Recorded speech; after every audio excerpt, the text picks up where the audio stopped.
ये कंप्लीट हो गया जी असाइनमेंट। तो अभी थोड़ी लाइट मैंने बंद कर रखा है क्योंकि इन्वर्टर पे चल रहा है। तो आगे बताओ जिन लोगों ने ट्राई किया है, तो कुछ पूछना है इसमें? जो क्वेश्चंस बाकी रह गए हैं आपके, चैट में लिखिए जो भी रहा बाकी है ना।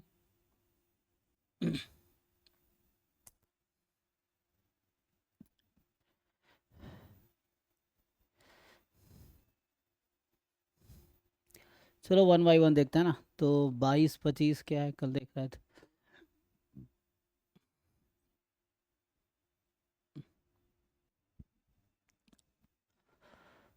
Ram rolls a pair of fair dice, है ना। If sum of the number shown on the upper face is 5 6 10 11 or 12, then Ram wins a gold coin. Otherwise he rolls a pair of dice once again and wins a silver coin if the sum of the numbers shown on the upper face is in the second throw is same as the sum of the numbers in the first throw.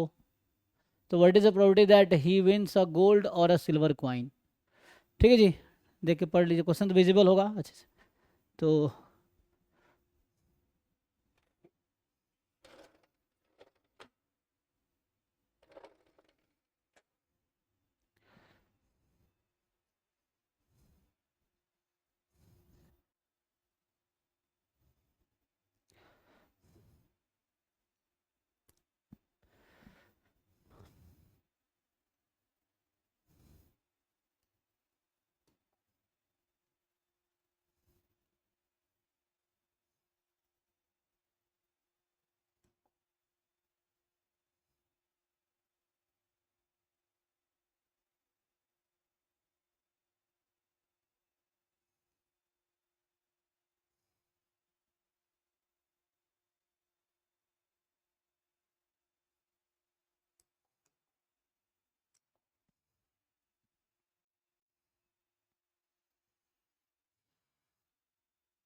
देखिए तो इन्होंने क्या किया, एक pair of fair dice को role किया।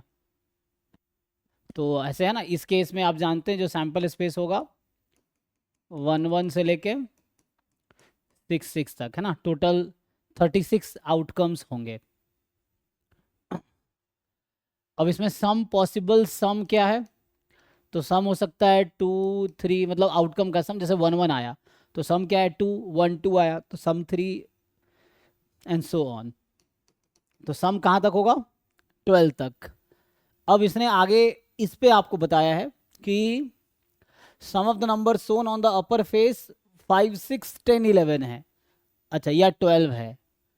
तो राम क्या जीतेगा, गोल्ड क्वाइन जीतेगा। तो गोल्ड का तो काम यहां से हो गया। सो अगर आपसे पूछा जाए कि राम विंस गोल्ड क्वाइन, है ना,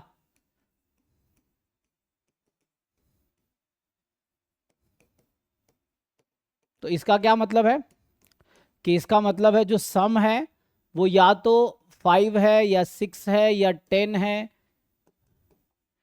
10 है या 11 है या फिर 12 है। यही है, यही सम है, 5 6 10 11 12।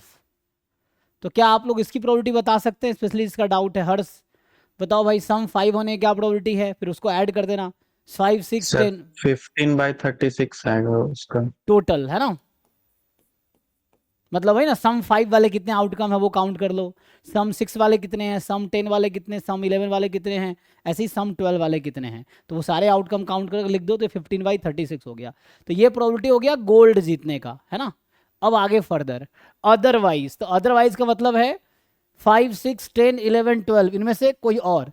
तो अदर सम क्या है, तो अदर सम हो सकता है इसके अलावा, क्या क्या है, 2 3 4 5 6 है यहाँ पे, 7 8 9 10 11 12 वहाँ पे है।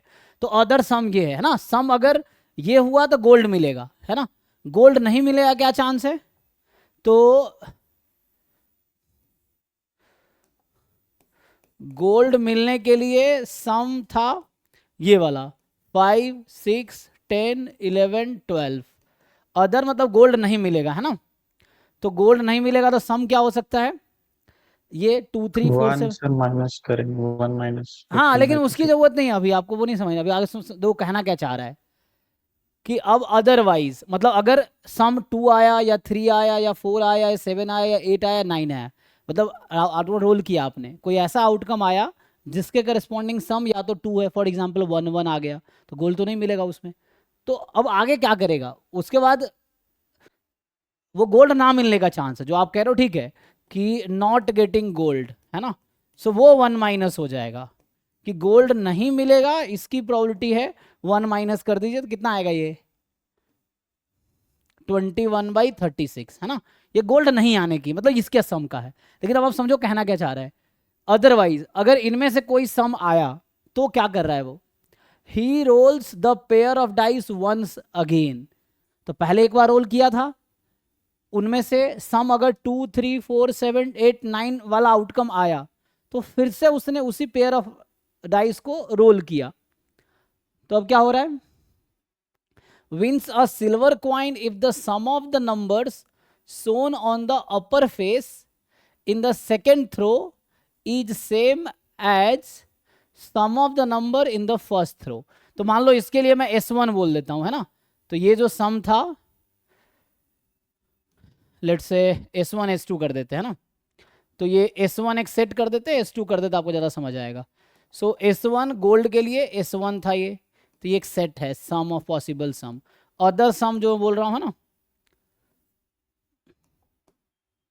अदरवाइज, है ना, अदरवाइज सम S2 में ये आ गया। तो अगर मान लो ऐसा आउटकम आया जहां सम 2 आया तो उसने फिर से रोल किया, या सम 3 वाला है फिर से रोल किया, और उसको सिल्वर कॉइन कब मिलेगा, अब तुम्हें ठीक से समझना है कि सिल्वर कॉइन जीतने का क्या प्रोबेबिलिटी है, ये आपको समझना है। एक्चुअली लैंग्वेज को 4-5 बार पढ़ोगे ना समझ आ जाएगा। राम विंस सिल्वर कॉइन, तो सिल्वर कॉइन कब आएगा, if sum of the number shown on the upper face in the second throw, second throw में जो सम है S2 मतलब, या S1 S2 बोल दो चाहो थे ना, या S1 S2 बोलना थोड़ा ठीक नहीं है, ये ठीक है, ये सही था, सम और अदर सम, है ना, गोल्ड के लिए ये सम था, अदरवाइज ये सम होगा। S1 S2 में अलग अलग डिफाइन कर देता हूं तो सही रहेगा। तो अब जरा समझिए, अच्छा आपको क्या समझ आया बताइए मुझे, जिनको समझ आ रहा है कि सिल्वर कॉइन कब मिलेगा, क्वेश्चन पढ़ो और मुझे थोड़ा समझाओ ये कहना चाह रहा है सिल्वर कब मिलेगा। तो लेट से मैं कुछ रैंडम वेरिएबल डिफाइन कर देता हूं, तो मान लो S1 एक रैंडम वेरिएबल है, sum of outcome in first throw या सम इन फर्स्ट थ्रो, ऐसा कह दो। S1 लेता हूं सम इन फर्स्ट थ्रो, और S2 में यहां नाम देता हूं सम इन सेकेंड थ्रो, ठीक। अब मुझे बताइए तो सिल्वर के लिए आपको क्या समझ आ रहा है कि सिल्वर कब मिलेगा, इसका क्या मतलब है।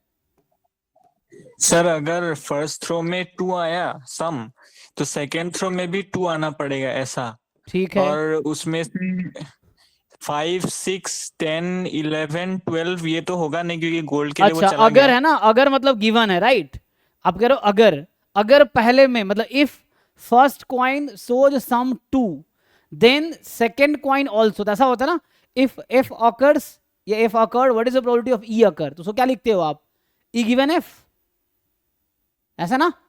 तो आप कह रहे हो कि अच्छा आप ये कह रहे हो ना कि अगर अगर फर्स्ट कॉइन पे सम 2 आया तो सेकंड पे भी क्या आना चाहिए, 2 आना चाहिए, कहना चाह रहे हो ना।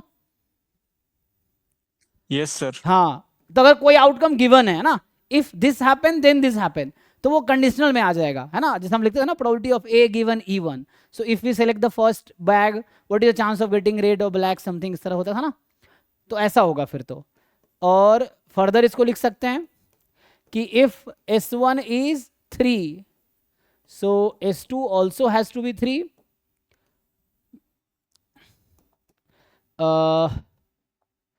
if S1 is 4 then S2 also should be 4, again निकालो जो भी पॉसिबिलिटी है, 2 3 4 7 8 9 ना, तो ये लिखो, अब ये निकाल पाओगे ये कंडीशनल प्रोबेबिलिटी, तो हो जाएगा इससे काम। If S1 is 7 S2 should also be 7, ये चलता रहेगा, plus if S1 is 8, S2 is also 8.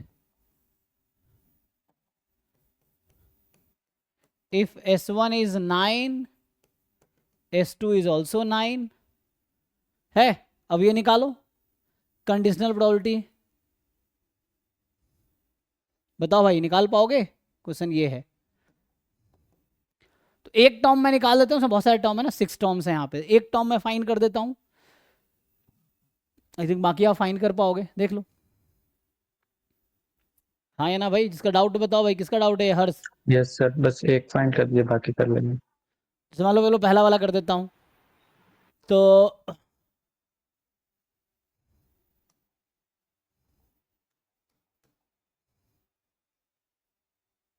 पहला आउटकम निकाल दो। ये मैं कैलकुलेट कर देता हूँ, ठीक है, बाकी आप खुद कैलकुलेट करना सिमिलर वे में। सो S2 is true given S1 is true. So probability S1 is true intersection S2 is true upon probability S1 is true, है ना। E given F, probability of intersection F upon probability of F। तो ठीक है, अब देखो, अब आगे, अब S1 S2 इंडिपेंडेंट है। आपको पता है कि जैसे पहले बार पेयर को थ्रो किया, उस पर सम क्या आया, इससे कोई फर्क नहीं पड़ेगा कि दूसरे थ्रो पे क्या आएगा। ऐसा थोड़ी है कि मान लो पहले वाले पेयर पे 2-2 आया आउटकम, या 1-2 आया, या 5-6 आया, तो डजंट मीन कि सेकंड में 5-6 ही आएगा आउटकम, कुछ भी हो सकता है ना।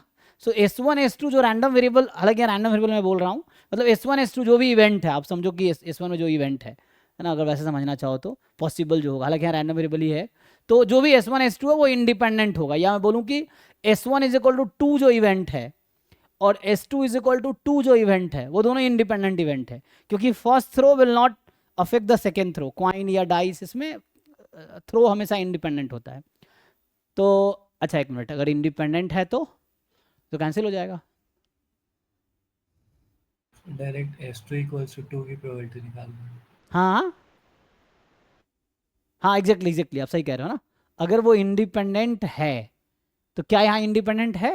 एक मिनट, इसने कहा था कि if,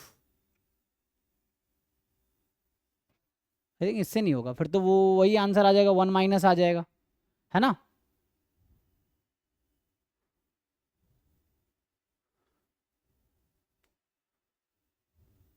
Otherwise, he rolls a pair of dice once again and wins a silver coin if some of the numbers shown on the upper faces in the second throw is same as the, तो दोनों पे same आने चाहिए।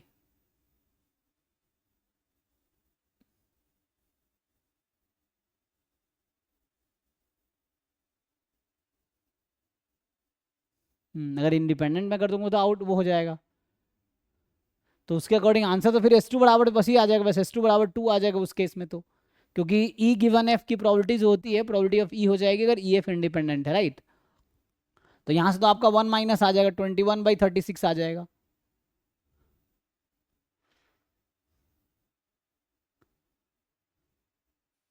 Sir intersection हो सकता है क्या? हाँ आई थिंक पहले तो मैं वही सोच रहा था, लेकिन फिर हमने सोचा कि इसको इंटरसेक्शन में ये है कि first sum is 2 and second sum is 2, तभी उसको क्या मिलेगा? सिल्वर मिलेगा। ये बोला ना कि विन्स अ सिल्वर कॉइन अगर sum of the number shown on upper face and as a same as the number जो सेकेंड पे आया वो सेम, आई थिंक गिवन नहीं होगा, ठीक है ना।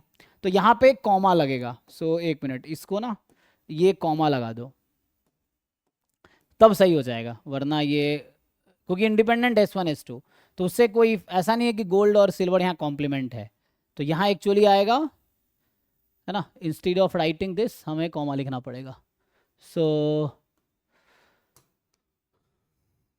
तो इससे आएगा, देखो जरा क्या आता है। तो यहाँ S2 is 2, S1 is 2, ये कॉमा लगा दो, कॉमा मतलब इंटरसेक्शन, ठीक है।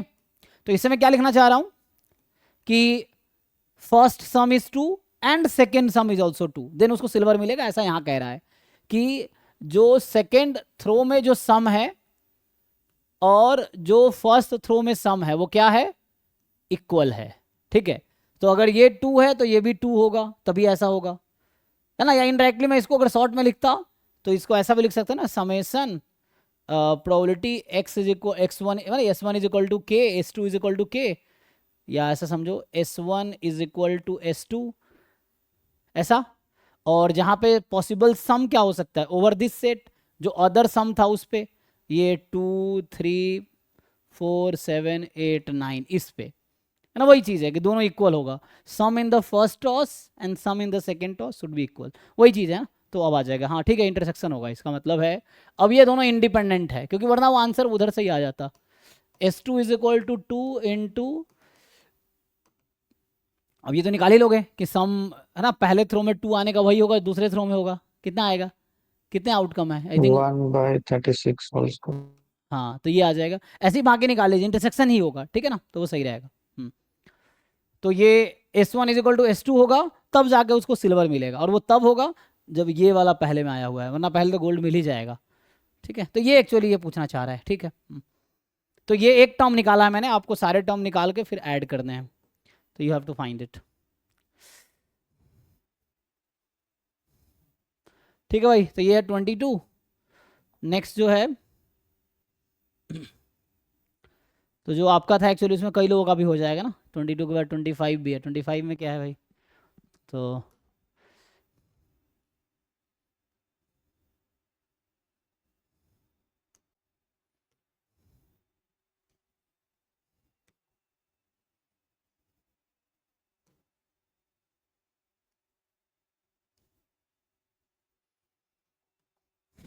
कह रहा है देयर आर 2 अर्न्स, है ना, U1 U2, U1 contain 4 white 4 black, सो यहाँ से आ जाएगा 4 वाइट 4 ब्लैक, यही है। एंड U2 इज एम्प्टी, तो शुरू में U2 एम्प्टी है, तो ये U1 है, ये U2 है।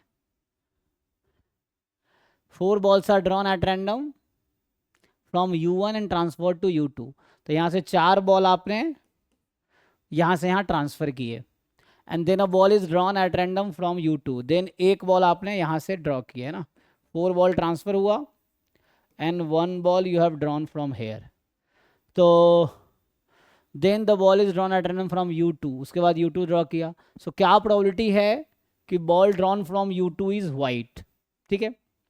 सो ball drawn from U2 is white, तो ये वाइट होगा, इसकी क्या प्रोबेबिलिटी है ना, क्वेश्चन ये है, ये वाइट होने की क्या प्रोबेबिलिटी है।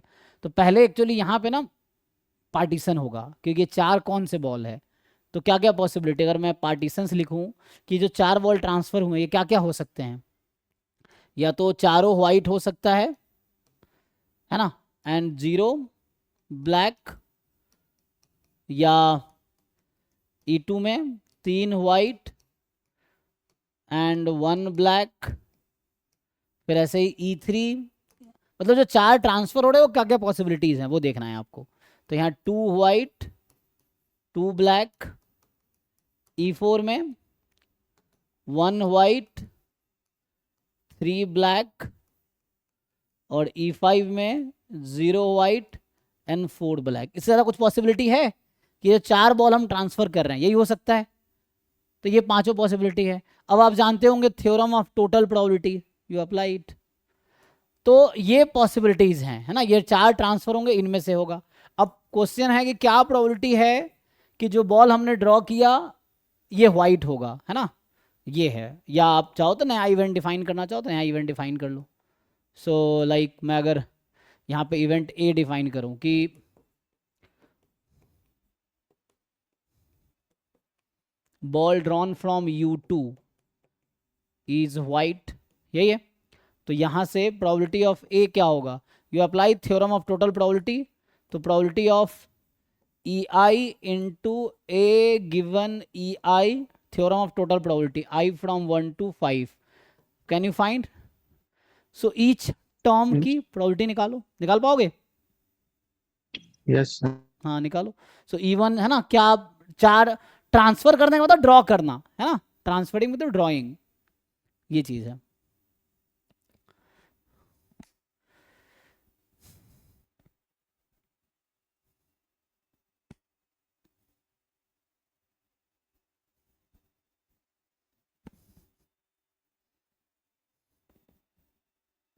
ठीक है, तो अगर खोलोगे जैसे यहाँ पे, तो पहला टर्म होगा प्रोबेबिलिटी ऑफ E1, तो E1 की प्रोबेबिलिटी कितनी होगी, 4 वाइट है और हमें 4 वाइट ड्रॉ कर रहे हैं, सो 4 चूज 4 अपॉन क्या होगा 8 चूज 4, प्रोबेबिलिटी ऑफ E1 की प्रोबेबिलिटी है इनटू ए गिवन E1। और अगर हमने, मैं पहला टर्म लिख रहा हूं, तो if this situation happened, so what is the chance that the ball drawn from second is white. तो मतलब ये U2 में अभी 4 व्हाइट और 0 ब्लैक है, और 4 व्हाइट है तो मैं एक बॉल ड्रॉ कर रहा हूँ, व्हाइट आने का क्या चांस है, तो वही 4C1 अपॉन 4C1, 4 ही तो है उसमें, यहाँ से 4/4 कर सकते हो आप अब चाहो तो। ये पहला टर्म आया, ये जस्ट 4/4 लिख सकते हो, डजंट C1 लिखने की जरूरत नहीं है।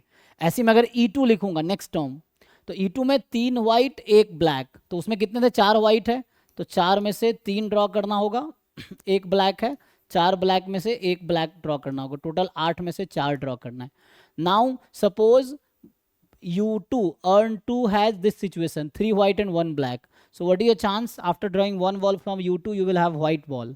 तो white कितने हैं, 3 out of 4 या 3C1 upon 4C1, तो यहाँ पे you can write it 4/4 अच्छा रहेगा, 3/4 and so on keep on doing, है ना। तो each टर्म के लिए निकालो, तो ये पहला टर्म, फिर दूसरा टर्म, ऐसे तीसरा टर्म होगा, सो ये तीसरे सिचुएशन में, फिर चौथा सिचुएशन, फिर पांचवा सिचुएशन, तो निकालो and then you add it. ठीक है जी, तो किसी को डाउट है तो पूछिए इसमें। ये 25 है,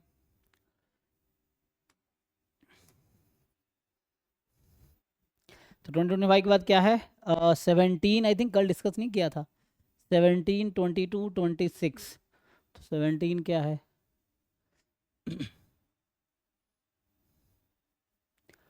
17 आई थिंक एक थ्योरम है, अगर आप अदरवाइज है ना, ये जो है देखो प्रूव भी कर सकते हो या you can find directly.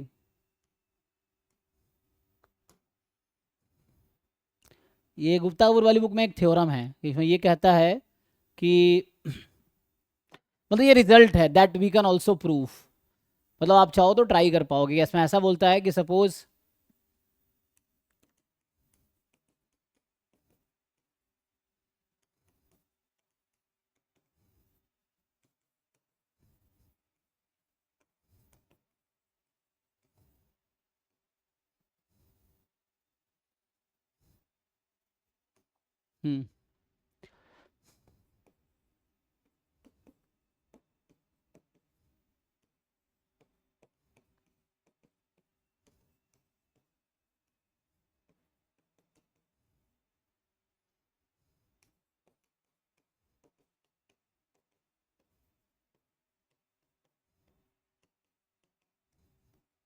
So you can use this result directly. अच्छा, इसका आप प्रूफ करना चाहो तो प्रूफ भी हम कर सकते हैं। तो मेनली हम यहाँ ये कहना चाह रहे हैं कि, है ना, दैट इज कि ये पेयर वाइज इंडिपेंडेंट है और ये दोनों इंडिपेंडेंट है।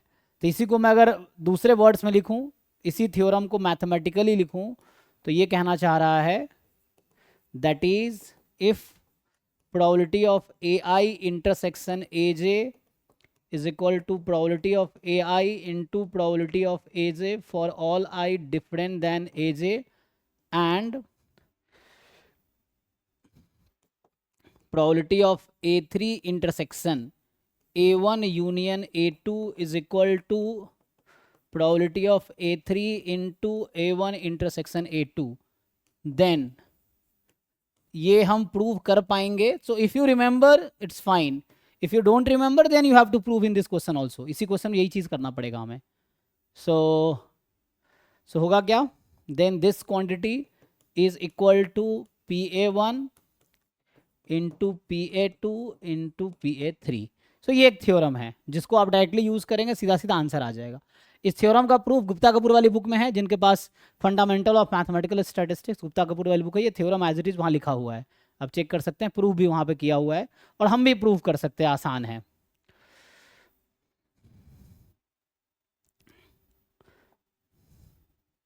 आप चाहो तो प्रूफ लिख के देखो, नहीं तो मुझसे पूछो, है ना। डाउट क्लास में हम प्रूफ भी डिस्कस कर सकते हैं, जनरली हम क्लास में प्रूफ डिस्कस नहीं, क्योंकि टाइम लग जाता, पूरा क्लास एक थ्योरम के प्रूफ में निकल जाएगा, इसलिए हम प्रूफ नहीं करते यहाँ पे, क्योंकि हमारा, है ना, पर्पस है प्रॉब्लम सॉल्विंग ये है। बट हम लोग ट्राई कर सकते हैं, अगर आप करो प्रूफ, नहीं हो पाता है तो डाउट क्लास में डिस्कस कर सकते हैं। एनीवे, तो आप अगर ये रिजल्ट यूज करेंगे तो सीधा सीधा यहाँ से आ गया probability of A1, probability of A2, probability of A3, which is 1/2 का cube, which is 1/8 is the answer. ठीक है, तो वैसे डायरेक्टली आंसर आ जाएगा 1/8. और यहाँ पे A1, A3 और A1 unit A2 is special नहीं है, you can interchange it. I mean ये है कि एनी वन इवेंट, यहाँ any one and union of other two, like A1 होता है यहाँ पे और A2 यूनियन A3 होता, तब भी कोई दिक्कत नहीं है, यहाँ तब भी सेम रिजल्ट होता. अगर यहाँ पे A2 होता, यहाँ A1 A3 होता, तब भी सेम रिजल्ट होता. There is no problem. ठीक है, सो ये रिजल्ट आप यूज़ करो, डायरेक्टली सॉल्व कर पाओगे. If you don't want to use, then हम फर्दर प्रूव कर सकते हैं. इस वाले कंडीशन से स्टार्ट करेंगे ना, मतलब हम अगर प्रूफ लिखना हो तो you just start with this condition, तो सीधा सीधा ये प्रूव हो जाएगा. यहाँ से यू स्टार्ट सॉल्विंग दिस, है ना, इसको ओपन करो डिस्ट्रीब्यूटिव लॉ से एंड देन प्रूफ हो जाएगा. तो you can try to proof, है ना. ठीक है, आंसर तो 3/8 गिवन है. कितना है? 3/8. 3/8 क्यों है? एक मिनट, आई थिंक देखना पड़ेगा इसमें क्या था. A1 A2 A3 वो तो गलत हो सकता है दिया हुआ आंसर. ठीक है ना, तो आंसर गलत है आई थिंक.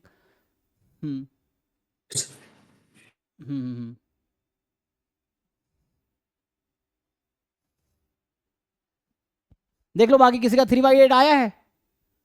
अगर आया तो हम ट्राई कर सकते हैं. मैंने ट्राई नहीं किया, मुझे ये थ्योरम याद है तो मैंने सोचा यूज़ कर लेते हैं. If any one of you is able to prove 3/8, then हम ट्राई कर सकते हैं जस्टिफाई करने के लिए, या मतलब है ना इसको चेक करने के लिए. हाँ तो आंसर गलत है, नो प्रॉब्लम. ठीक है ना, 1/8 ही आएगा. उसमें आंसर मिस्टेक है, इसका मतलब वो टाइपिंग एरर है, उसने लिखने में गलती किया है जिसने असाइनमेंट बनाए हैं. ठीक है, 1/8 ही आएगा. चलिए नेक्स्ट पे आते हैं. सो आई थिंक है ना, तो 17 आपका था, 22 हो गया अभी, 26 27 29. सो 26 यहाँ पे ना. सो देखिए,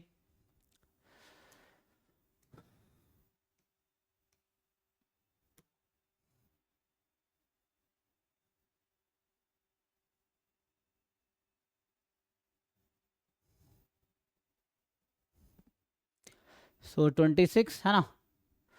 ये क्वेश्चन कह रहा है कि suppose that 5 distinct balls are distributed at random into 3 distinct boxes. So we have 3 box and now box 1, box 2, box 3 and 5 balls are there. ठीक, लेवल्ड नहीं है वो, मैं जस्ट लिख रहा हूँ, है ना. तो 5 डिस्टिंक्ट, अच्छा 5 डिस्टिंक्ट 5 डिफरेंट बॉल्स हैं distributed at random 3 distinct boxes in such a way that each of the 5 balls can get into any one of the 3 boxes. So find the probability that exactly one box is empty. Exactly one box is empty. तो ये बताओ, total number of element in the sample space, how many way we can distribute 5 balls into 3 boxes. So each ball, हम एक ball को throw कर रहे हैं, so each ball has 3 choices. They can fall into box 1, box 2 or box 3. So each ball has 3 choices. There are 5 balls. First ball has 3 choices, second ball, third, fourth, fifth. So total 3 की power 5 होगा, अल्लाह इसको use नहीं करेंगे, ऐसे ही हो जाएगा. तो बस ये जानने के लिए टोटल नंबर ऑफ वे कितना है to distribute 5 balls into 3 boxes. ठीक है, तो अब देखते हैं, हमें पूछा गया है exactly 1 box is empty. So probability ये है एग्जैक्टली 1 box इज एम्प्टी. ठीक है, इसको यूज कर लेते ना. तो हमें इसका फेवरेबल आउटकम ढूंढना है. ठीक है, we have to find the favourable outcome. तो अभी के लिए मैं मान लेता हूं कि फर्स्ट बॉक्स एम्प्टी है ना, तो चलो पहले बॉक्स को एम्प्टी रखते हैं. इसका मतलब है कि we are looking for the favourable outcome corresponding to this event. तो मान लिया कि पहले बॉक्स को मुझे खाली रखना है. तो अब इस केस के फेवरेबल आउटकम्स की बात कर रहे हैं. So in the favour of this event all 5 balls have only 2 choices now, है ना. Each of the 5 balls has only 2 choices. तो क्या होगा, नंबर ऑफ वे तो वैसे हो जाएगा, first ball has 2 choice, second ball has 2 choice, third ball has 2 choice, fourth ball has 2 choice, है ना. तो यहाँ पे क्या आ जाएगा 2 की पावर 5 एंड यहाँ कितना आएगा, but you have to carefully see कि अगर ऐसा हुआ, मैंने कहा फर्स्ट बॉल के पास 2 चॉइस है, सो ये यहाँ आ सकता है, ये भी यहाँ आ सकता है, ये भी यहाँ आ सकता है, ये भी यहाँ आ सकता है, ये भी यहाँ आ सकता है। तो एक सिचुएशन ऐसा हो सकता है कि all ball fall into the box 2 और all ball may fall into the box 3। तो यहां तो कंडीशन वायलेट हो गया ये वाला। हमें कहा था एक ही खाली रहना चाहिए। अगर सारे बॉल्स बॉक्स 2 में आ गया तो मेरा 2 बॉक्स एम्प्टी रह गया उस केस में। सो वैसे आउटकम्स को मुझे हटाना पड़ेगा, है ना। सो वैसे कितने आउटकम हैं जो मुझे हटाना पड़ेगा? अब सोचो इसमें क्या घटाना पड़ेगा मुझे। ये जो नंबर ऑफ फेवरेबल आउटकम्स लिख रहा हूं, ये टोटल नंबर ऑफ आउटकम्स हैं। नंबर ऑफ फेवरेबल 2 की पावर 5 में कुछ कितने? 2। तो 1 सिचुएशन इज कि all ball fall into box 2। एक सिचुएशन ये है, क्योंकि हमने कहा सबके पास 2 चॉइस है। तो एक सिचुएशन ऐसा है कि सब बॉक्स 2 में ही आ जाए। तो एक ये सिचुएशन है जो हटाना पड़ेगा इसमें से मुझे, फेवरेबल नहीं है इसके। And second is all ball fall into box 3। तो there are 2 conditions which we have to remove. अच्छा, अभी मैंने एक पर्टिकुलर सिचुएशन लिया है कि बॉक्स 1 को ही खाली रखा है, बट क्वेश्चन डिडंट से कि बॉक्स 1 को ही खाली रखो। इसने कहा एग्जैक्टली 1 बॉक्स इज एम्प्टी। तो empty box may be box 1 और मे बी बॉक्स 2 और मे बी बॉक्स 3। तो ये जो आंसर निकाला बॉक्स 1 के लिए निकाला। सिमिलरली बॉक्स 2 इज एम्प्टी, यही आएगा। Similarly box 3 is empty, same answer आएगा। देखो ना, विदाउट लॉस ऑफ जनरलिटी, है ना। मतलब कोई भी एक फिक्स कर दिया मैंने, तो इंटू 3 कर दो। तो कहने का मतलब है कि जस्ट मेक इंटू 3। तो आंसर जो पहला पार्ट का आंसर है तो ये आ गया 2 की पावर 5 माइनस 2 अपॉन 3 की power 5 into 3। So this is the answer to the first part. देख लीजिए कितना आता है। 2 की पावर 5 आई थिंक कितना होगा, 32। सो 30, तो ये 90 अपॉन 3 की, अच्छा 3 तो कट भी जाता। सो हटा दो इसको। सो 9 से काट दो तो 3 की पावर 3 बचेगा। सो 27 ये बचेगा। देख लो, ये आंसर है। किसी को डाउट है इसमें? पहला पार्ट में देख लीजिए। Is it fine? एक बार -2 वाला फिर से बता दीजिए। जी, -2 वाला, लाइट आ गया है, 1 मिनट। तो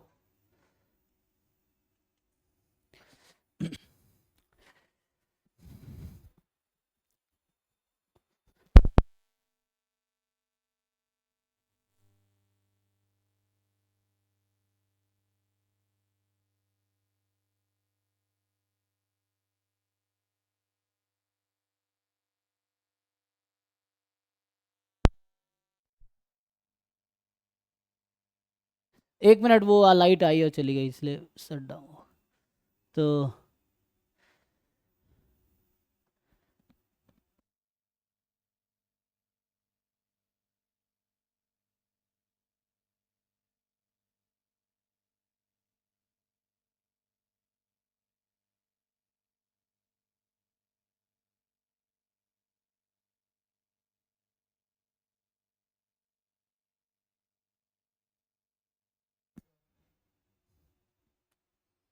एक्चुअली लाइट आई और गई चक्कर में शट डाउन हो गया। तो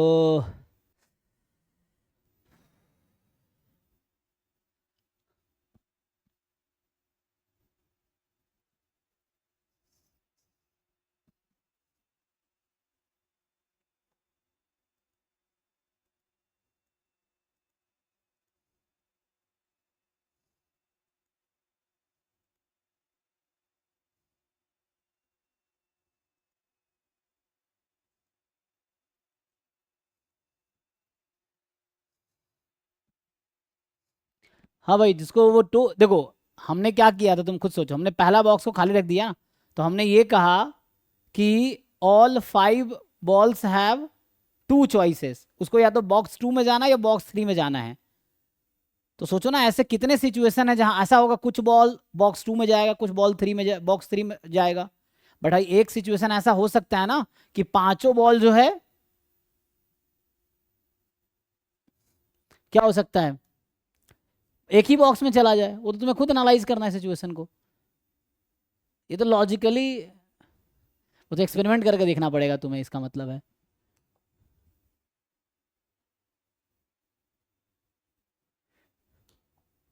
किसको समझ नहीं आया? अभी भी समझ आया क्या बोल रहा हूं मैं? कि जैसे हमने कहा कि जैसे एग्जांपल के लिए कि ये वैसी सिचुएशन है जैसे एक कॉइन को 5 बार टॉस किया, या तो हेड आएगा या टेल आएगा, ऐसा होगा ना? तो चलो एक कॉइन को Yes. 5 बार टॉस करते हैं, टोटल पॉसिबल कितने आउटकम है? 2 to the power 5. हाँ, अब क्या प्रोबेबिलिटी है कि हर बार हेड आएगी? कितने सिचुएशन है? जो टोटल 2 की पावर 5 आउटकम्स हैं, मतलब 32 आउटकम्स आएंगे टोटल, राइट? उस 32 आउटकम में Yes. बताओ कितने आउटकम्स होंगे जहां सब पे हेड होगा? 1 upon 2 to the power 5. मतलब नंबर ऑफ आउटकम एक हुए ना, सब पे हेड होगा, Yes. और सब पे टेल होगा, ऐसे कितने हैं? 1. तो टोटल कितने हो गए जहां पे सब एक ही आउटकम, सेम ही आउटकम है सबका? 2. तो वही चीज वहां पे भी 2 माइनस क्यों हुआ है? क्योंकि समझो कि जो 5 बॉल है वो कॉइन है, और बॉक्स जो है वो आउटकम हेड और टेल है। तो ईच आउटकम मतलब ईच एक कॉइन भी या तो हेड आएगा या टेल आएगा, मतलब each ball will choose box 1 और बॉक्स 2, या बॉक्स 1 मैंने खाली रखा है तो बॉक्स 2 या बॉक्स 3। तो टोटल 2 की पावर 5 पॉसिबिलिटीज है, ईच बॉल हैज 2 पॉसिबिलिटीज। तो 2 इंटू 2 इंटू 2 इंटू 2 है ना, मतलब ईच बॉल हैज 2 पॉसिबिलिटी, तो 2 की पावर 5 आउटकम हो गए। उनमें से 2 आउटकम ऐसे हैं ना कि सब सेम हो जाएंगे, सेम इन द सेंस कि all 5 ball will go into box 2, it is like head, all 5 ball will go into box 3, it is like tail। कुछ समझ आया कि नहीं? Yes, sir. तो मतलब मैं तो कहना जब बोल रहा हूँ पांचों हेड आ रहा है, मैं ये कह रहा हूँ टेल एक पे भी नहीं आ रहा है, तो वैसे ही हो गया जैसे पांचों बॉक्स 2 में चला गया तो कोई बॉक्स 3 में गया ही नहीं एक्चुअली। तो बॉक्स 1 तो पहले से खाली किया है मैंने, खाली किया हुआ है, और बॉक्स 3 भी खाली रह गया, तो 2 खाली रह गए ना। हमें तो बोला था कि एक ही खाली होना चाहिए। अच्छा एक मिनट, ठीक है ना? यहां मैं यही कर रहा हूं, ये हेड ये टेल मान लो, और ये कॉइन्स हैं। तो अगर सब पे हेड आ गया तो टेल पे देख भी आया ही नहीं टेल किसी में, तो इसका मतलब है ये तो खाली रह गया, तो 2 खाली रह गए, तो फेवरेबल तो है ही नहीं, तो माइनस करना पड़ेगा। दूसरा सिचुएशन है कि पांचों इसमें आ गया, ये खाली रह गया, 2 खाली रह गए, मुझे एक ही खाली रखना था। Exactly 1 box is empty.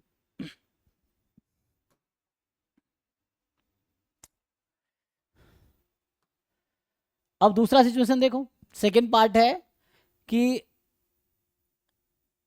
What is the probability that all box है ना, ऑल बॉक्सेस आर ऑक्यूपाइड। तो इसका अलग सिचुएशन, अब ये दोबारा रीस्टार्ट करना पड़ेगा मुझे, क्योंकि सडन शटडाउन होता है ना, तो ये फिर दिक्कत होता है इसको।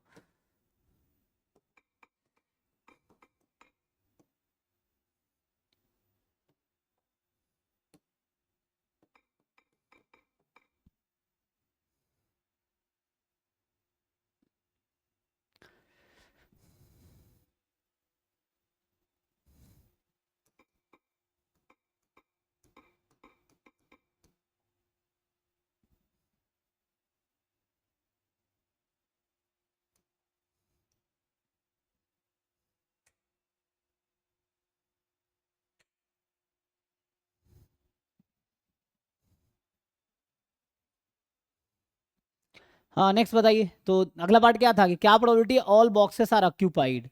अब सोचो ऑल बॉक्सेस आर ऑक्यूपाइड मतलब क्या, no box is empty. Now you think you have 5 balls, 3 boxes, you are है ना डिस्ट्रीब्यूटिंग 5 बॉल्स इनटू 3 बॉक्सेस। तो क्या प्रोबेबिलिटी है कि ऑल बॉक्सेस आर ऑक्यूपाइड? कोई भी खाली नहीं है, तो कॉम्प्लीमेंट ले लेंगे तो क्या हो जाएगा? एग्जैक्टली 1 इज कॉम्प्लीमेंट ले कर लो, कॉम्प्लीमेंट क्या हो जाएगा? All boxes are occupied. मान लो इवेंट ई है, तो मुझे कोई बताओ ई कॉम्प्लीमेंट का मतलब क्या होगा? इवेंट ई का मतलब है ऑल बॉक्सेस आर ऑक्यूपाइड, तो इवेंट ई कॉम्प्लीमेंट क्या रिप्रेजेंट करेगा? At least one box empty empty है ना? or at least 2 box empty sir आएगा। नहीं नहीं, ऑल बॉक्सेस आर ऑक्यूपाइड, इसका कॉम्प्लीमेंट क्या होगा? some boxes are not occupied, some boxes are not occupied, मतलब at least 1 box is not occupied, या at least 1 box is empty। या तो एक एम्प्टी या 2 एम्प्टी, तीनों एम्प्टी हो नहीं सकता ना। तो या तो एक एम्प्टी है या दोनों एम्प्टी है, तीनों एम्प्टी नहीं होगा क्योंकि 5 बॉल्स को 3 बॉक्स में ही जाना है, तो किसी न किसी में तो जाएगा। तो आइदर 1 बॉक्स इज एम्प्टी और 2 इज एम्प्टी। तो 1 बॉक्स एम्प्टी का प्रोबेबिलिटी हमने ऑलरेडी अभी निकाला है। अब 2 बॉक्सेज एम्प्टी का आप निकालो सिमिलर वे जैसे मैंने निकाले ना, तो उससे हो जाएगा।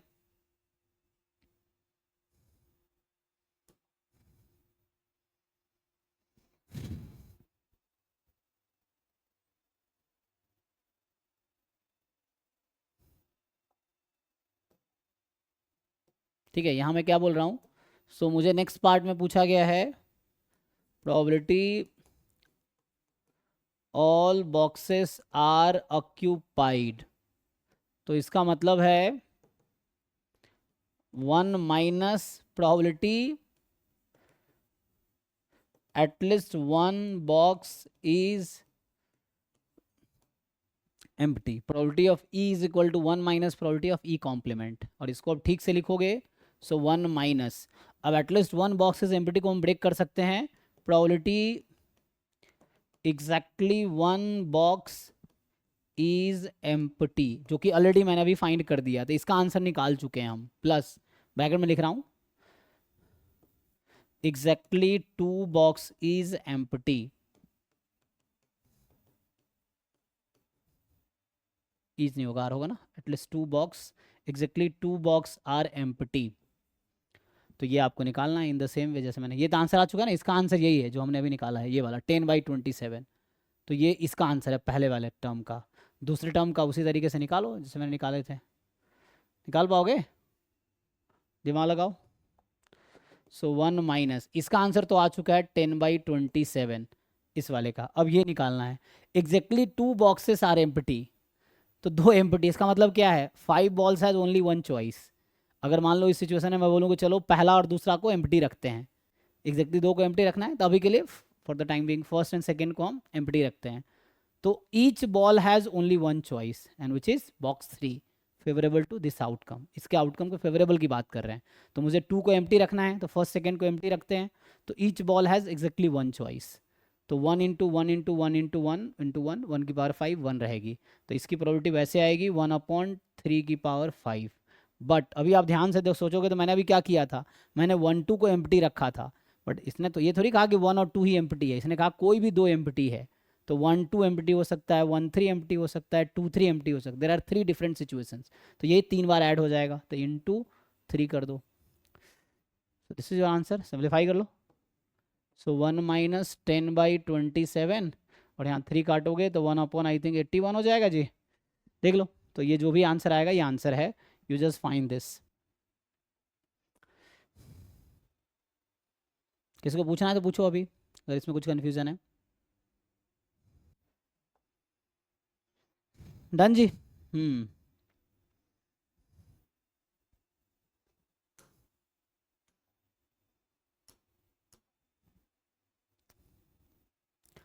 तो ये जिनका डाउट था हमने अभी डिस्कस किया है ना, 17 22 26 किया था अभी ना, 27 तो आसान है भाई, जस्ट सिंप्लीफाई करना है, ये सब अलजेब्रिक सिंप्लीफिकेशन से आ जाएगा।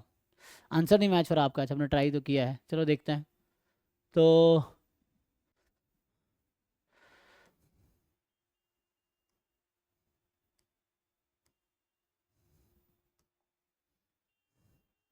क्या बोल रहा है, ए बी इवेंट है, तो मुझे ए की प्रोबेबिलिटी पता है, बी की पता है, ए इंटरसेक्शन बी कॉम्प्लीमेंट मतलब क्या, probability of A minus A intersection B, और ये 0.2 है, ए की प्रोबेबिलिटी 0.5 है। सो यहाँ से ए इंटरसेक्शन बी क्या होगी, तो 0.5 माइनस 0.2 0.3 आ जाएगी। सो ये तो हमारे पास आ गया जिसको हम यूज़ कर पाएंगे, ठीक। तो अभी तक हमारे पास यही इन्फॉर्मेशन है। अब आप जानते हैं जस्ट अलजेब्रिक एक्सप्रेशन है, इसका फॉर्मूला क्या होगा, probability of B complement intersection A union B upon probability of A union B. खोलो अब, ठीक है। तो इसी को यहाँ मैं सॉल्व कर रहा हूँ, तो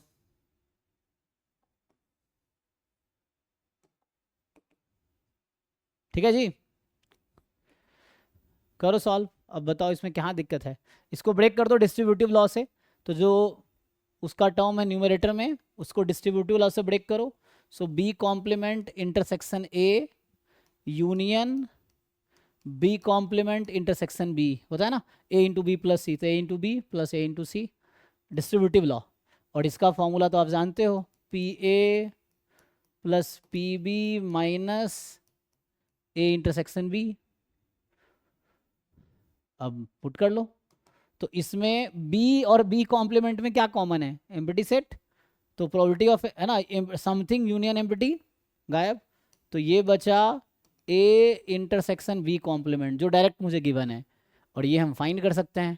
तो यहाँ पुट कर देते हैं, पी ए है 0.5, पी बी है 0.4, इंटरसेक्शन 0.3, और ये तो मुझे डायरेक्टली गिवन था क्वेश्चन में 0.2, तो 5 4 9 में से 3 गया 6, तो आंसर इज 2/6 मतलब 1/3। चेक कर लीजिए।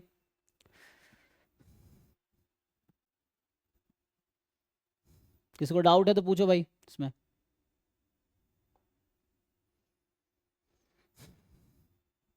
ये हो गया empty set, something union empty something.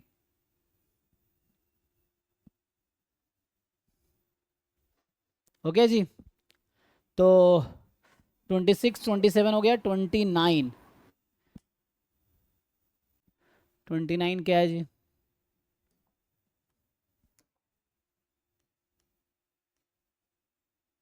29 थोड़ा सा आउट ऑफ, अभी आपने थ्योरीज नहीं पढ़े हैं, तो ये अगर आप ऐसे रिलेट करना चाहो, दिस इज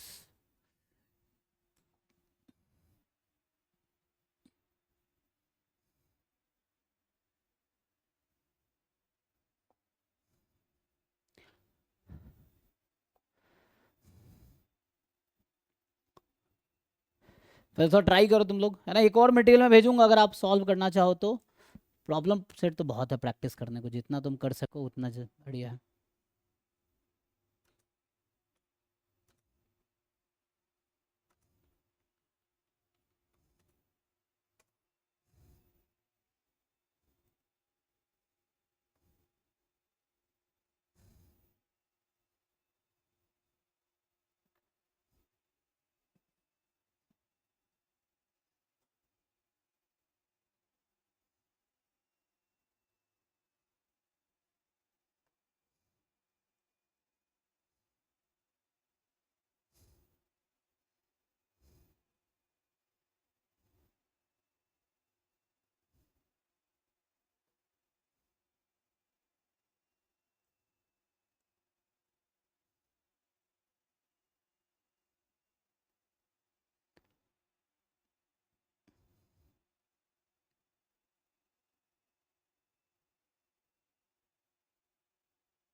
ठीक है जी, तो कंटिन्यू करते हैं। ग्रुप में देखो मैंने एक और है ना प्रॉब्लम सीट भेज दिया है, तो वो तुम चाहो तो ट्राई कर सकते हो, है ना।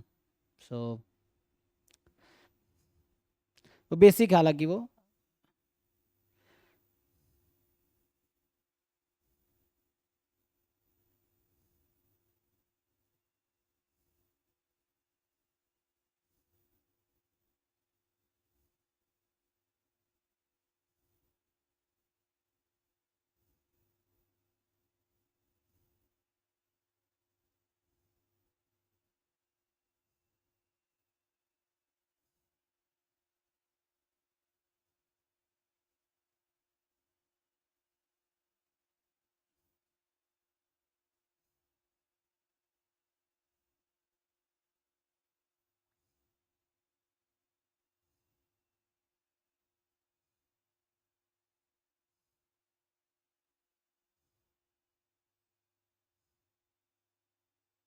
ठीक है। तो इसमें भी कुछ क्वेश्चंस हैं, आप चाहो तो सॉल्व कर सकते हो टोटल, है ना।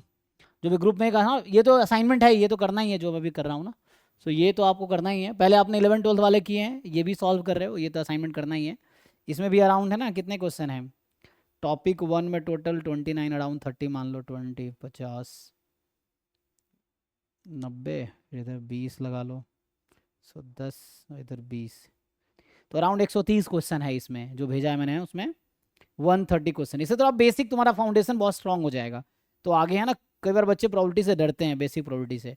अगर बहुत ज़्यादा क्वेश्चन प्रैक्टिस कर लोगे तो डर खत्म हो जाएगा, ये है। एनीवे चलो इस पे आते हैं। तो ये 29 हम कर रहे थे। 29 में थोड़ा सा मुझे लगता है बाहर की चीज़ें यूज़ हो रही हैं, क्योंकि ना ये एक टॉपिक है Poisson approximation to binomial distribution, उस पे है, ठीक है। So Poisson approximation to binomial distribution, तो वो अगर लगाएंगे तो इजीली हो जाएगा। जैसे मैं आपको बता दूं, तो ये अभी तो नहीं पढ़ाया, बट रफली मैं आइडिया दे देता हूँ। जिन लोगों को ऑलरेडी आइडिया है they will be able to understand, जिनको आइडिया नहीं है you can ignore for the time being. क्योंकि बाद में मैं ना, जैसे अभी जो लोग जैम गेट बैच बच्चे हैं, अभी जैसे मैं टॉपिक जस्ट थ्योरी करा रहा हूँ, साथ में टॉपिक वाइज क्वेश्चंस कराऊंगा। एंड में एक बार सिलेबस खत्म हो जाएगा, फिर मैं ईयर वाइज सारा पेपर फिर से डिस्कस करूंगा। जैसे 2025 का पेपर 2 3 क्लास में डिस्कस करेंगे, 2024 23 22 वगैरह 2005 तक के सारे पेपर डिस्कस करेंगे। और उस समय तक आपको लगभग सब कुछ आ चुका होगा, जो बच्चे एटलीस्ट सिंसियर है, जो प्रैक्टिस कर रहे हैं। तो उसमें रेयरली 1 2 डाउट आएगा। तो जब ईयर वाइज करेंगे तब चीज़ें जो 1 2 बच जाएंगी वो ऐसे कवर हो जाएगा। तो अभी कुछ चीज़ें हैं ना जो आउट ऑफ, जैसे अभी जो पढ़ा रहा हूँ उससे बाहर के असाइनमेंट में आ गए, तो ये जब आएगा तब कवर हो जाएगा, है ना। नहीं तो ईयर वाइज जब सॉल्व करेंगे तब हो ही जाएगा। अभी देख लो, इसने कह रहा है कि 2000 cashew nuts are mixed thoroughly in the flour. In flour the entire mixture is divided into 1000 equal parts, ठीक है, and each part is used to make 1 biscuit. तो अभी यहां तक मैं आपको पूछूं कि क्वेश्चन पढ़ लीजिए, there are 2000 cashew nuts that are mix thoroughly in the flour and entire mixture divided into 1000 parts. तो 2000 कैस्यू नट्स है, उसको आपने फ्लोर में मिक्स किया, देन 1000 इक्वल पार्ट में डिवाइड कर दिया, और ईच पार्ट से एक बिस्किट बनाए, मतलब आपने टोटल 1000 बिस्किट बनाए, राइट। 2000 कैस्यू नट से आपने 1000 बिस्किट्स बनाए। तो मैं आपसे ये पूछूं कि what is the average number of cashew nuts in 1 biscuit. What is the average number of cashew nuts in 1 biscuit? जिनको समझ आ रहा बताओ। Average number of cashew nuts, है ना, on an average how many cashew nuts will be in 1 biscuit? On an average, it's not, है ना। So average बता पूछ रहा हूँ आपसे, ये लॉजिकल क्वेश्चन है, इसमें कोई मैथमेटिकल अंडरस्टैंडिंग नहीं चाहिए। मतलब मैथमेटिकल कुछ ज़्यादा करने की जरूरत नहीं है, बस ये आप बता दोगे।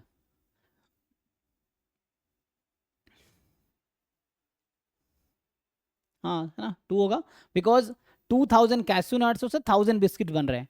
तो ऑन एवरेज कितना होगा, 2000 कैस्यू नट्स को आप 1000 बिस्किट्स में ब्रेक कर रहे हो, तो ऑन एवरेज 2 कैस्यू नट्स पर बिस्किट जाएगा। तो ये मीन नंबर, अगर म्यू की बात करूं, सो म्यू जो है ना, मीन नंबर ऑफ, है ना, ये है मीन नंबर ऑफ नट्स या कैस्यू नट्स इन 1 बिस्किट, ठीक है। सो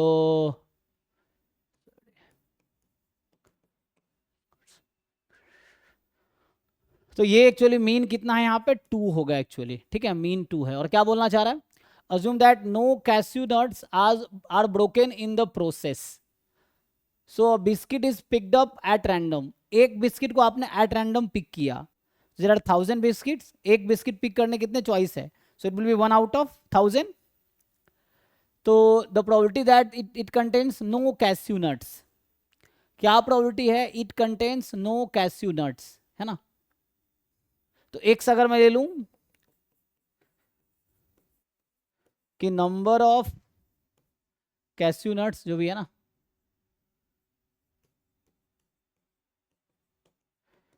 इन 1 बिस्किट्स, है ना,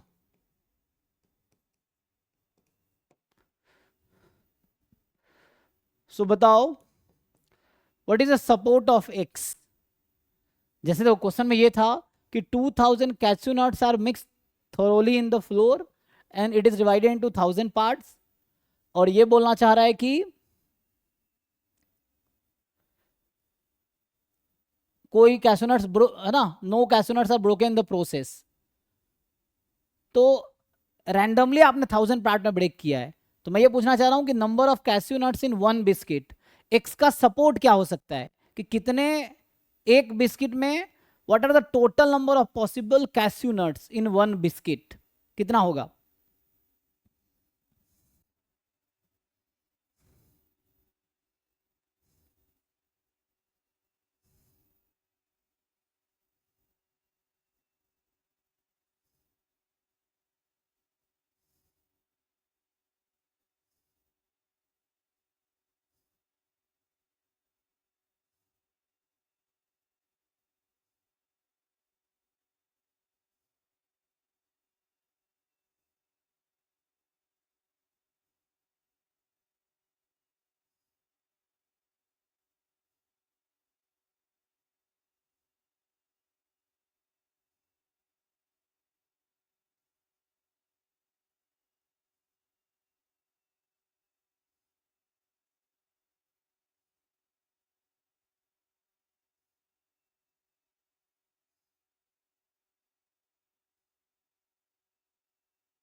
कोई बताओ भाई, किसी को आइडिया नहीं लग रहा एक्स का रेंज क्या होगा। तो यहाँ पे हो सकता है एक में जो सिलेक्टेड है, ये 1 कौन सा है, जो सिलेक्टेड है, क्योंकि एक सेलेक्ट किया ना, वो सेलेक्टेड है। सो 0 1 2 3 अप टू, हो सकता है कि एक ही बिस्किट में 2000 के 2000 कैश्यू नट्स आ जाए, ये भी पॉसिबल है, ये सपोर्ट है। इनडायरेक्टली मैं आपसे बोलूं कि इसका जो डिस्ट्रीब्यूशन होगा बाइनोमियल 2000 कॉमा, है ना, तो ऐसा क्या लेंगे कि आंसर मीन 2 आ जाए। तो ऐसे भी 1 बिस्किट पहले सेलेक्ट करना था, तो इसकी प्रोबेबिलिटी होगी 1/1000, है ना, ये होगा। तो ऐसा क्या, NP, बाइनोमियल NP लेना है, तो P ऐसा क्या लोगे सो दैट NP 2 हो जाएगा। तो ये आ गया। अब आपको इसमें पूछा जा रहा है probability x is equal to 0, so can you find probability x is equal to 0 in this. इसमें x इज इक्वल टू 0 की क्या प्रोबेबिलिटी है, तो आप जानते होंगे ना, NC0 1 ही होता है, तो 2000 C0 मतलब है ना, एक भी कैश्यू नट्स नहीं आएगा, तो ये होगा 2000 C0, फिर P की पावर 0, है ना, 1 माइनस P। तो यहाँ पे जो है इसका क्या है भाई, सो 1 माइनस 1/1000, इसकी पावर है ना, P की पावर 0, Q की पावर 2000। अब ये कैलकुलेटर अलाउड रहता है एग्जाम में, स्क्रीन पे कैलकुलेटर रहता है, तो अभी आप हमारा टेस्ट दोगे उसमें भी रहेगा, क्योंकि हमारा पोर्टल वही है जैसे जैम वाला है, तो स्क्रीन पे ही आपको कैलकुलेटर होगा जिसको आप यूज़ कर पाओगे।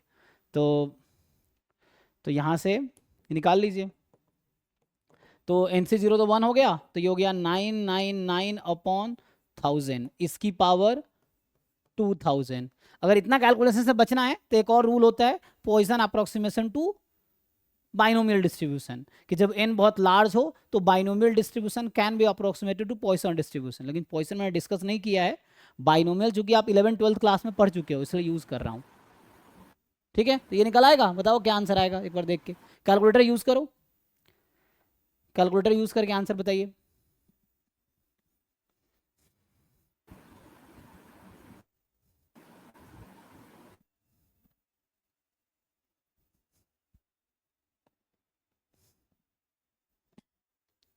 कैलकुलेटर यूज़ करो, आंसर बताओ, है ना, इतना टाइम थोड़ी लगेगा। फ़ोन में कैलकुलेटर है ना?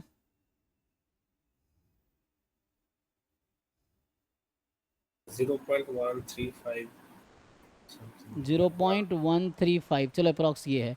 तो अब देखो किस में आएगा, किस रेंज में आएगा। से बी आ रहा है। ठीक है, तो ये आंसर है, देख लो जी। कुछ डाउट है तो पूछो।